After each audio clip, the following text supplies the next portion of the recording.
Hi, it's Tim Hagen from Progress Coaching, and welcome to another episode of Coaching Conversations. And I wanted to make you aware of something very cool that we're doing on a subscription basis, and we'll put a link in each one of our episodes. But every Wednesday, we're going to be doing what we call an audio podcast workshop. That workshop will be roughly about 14 to maybe 20 minutes per episode, with each month having a theme from a coaching model, using feedback strategically, to coaching self-awareness, and so on. So if you could look in the body or in the content description of each episode, and you will see a link where you can join this subscription. These are literally 4 workshops every month, teaching specific strategies to address a particular area of workplace coaching, as it relates, again, to things like awareness, motivation, teamwork, and what have you. Here's the cool thing. It's only $10 per month, and each month you will get a handout that we will follow along with. So we also give you a tool for you to take notes as we go through each episode. We hope you'll check it out. When developing future leaders, there are 3 fundamental rules organizations should deploy to make the transition successful. Now, when you promote people from within, which is a great thing for organizations to do, it comes with some responsibility and certainly some challenges as well. When you are developing new leaders, it is imperative that the transition has a foundation. First, before somebody becomes a leader, they should be taught core leadership principles, such as what does it mean to be a leader, how to provide feedback, how to develop other people, why talent development is important, just to name a few. The 3 rules for new leaders in terms of their transition are so fundamentally simple, yet organizations often do not provide them. Number 1, the transition. Now, this is going to come off very jaded, very cynical. The transition is tough. Relationships are changing. You're going from friendships and peers to I'm now the boss. And often the knee-jerk reaction of people is, well, I don't want my relationships in the workplace to change. Oh, they will change. Whether you try them out in terms of just maintaining that peer relationship typically doesn't work. The relationships will change. There's no getting around that. So the transition, number 1, has to be done openly. When we promote people, to tell them relationships are going to change, you're going to have some people who are thrilled for you. You're going to have some people happy for you, but a little disappointed maybe they didn't get the promotion. And yes, you will have people who are not happy you got the job. Let me tell you a quick story. One of our clients has a new leadership program, and it's an emerging leadership program, and we're coaching the new leaders. And I remember this young lady at the age of 28 has a gentleman on her team who went for the job at the age of 57, which is my age. And she said, oh, I've got to win this guy over. I said, no, you don't. She said, what do you mean? I said, it's never going to happen. Think about the circumstances. If I came to you and said, try these things out, and he's really going to support you, would you believe me? She said, no, probably not. I said, what you have to do is re-engineer the relationship. That transition, he's upset. You might be the target of his angst or his anger, or his frustration. You're not responsible. It doesn't matter. He's still frustrated.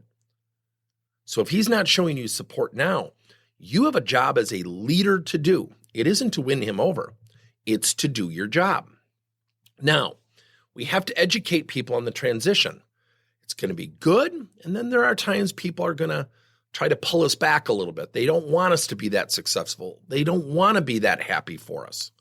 Number 2, the 50-50 rule. I share this all the time. If you are going for 100% of people buying in or liking you, you are fighting the wrong battle. If 50% of your people like you and 50% of your people feel challenged by you, things are probably going to be pretty good. And every time I make that statement, I get people to raise their eyebrows and go, oh, okay. Oh, yeah. Okay. because you're not going to get 100% buy-in. And if you thought you had 100% buy-in, would you really trust it? Number 3, the rule of feedback. I have given this suggestion for 26 years. Every time I do it, it seems to calm leaders down. So I'm going to go back to step 1, the transition.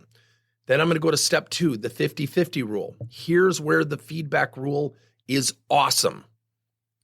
Sit down with every new employee that a new manager has and sit down and say, what's the best way to give you feedback both positively and constructively? And this is called co-authoring the relationship. Here's the funny thing. Every time a new manager's done that, I'll get a call and say, they didn't know how to answer that. I said, right, because no one's ever asked them.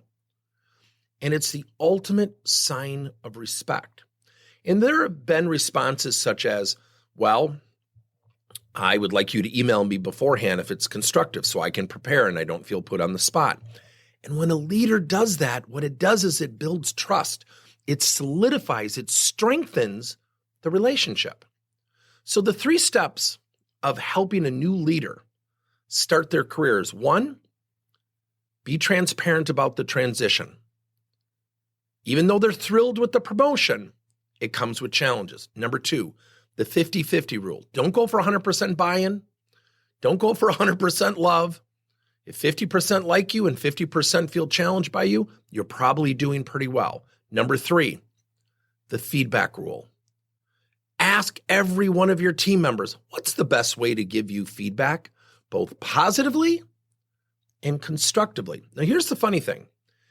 Years ago, I had a new leader do this, and a woman who was asked this question said, I'm so happy you asked.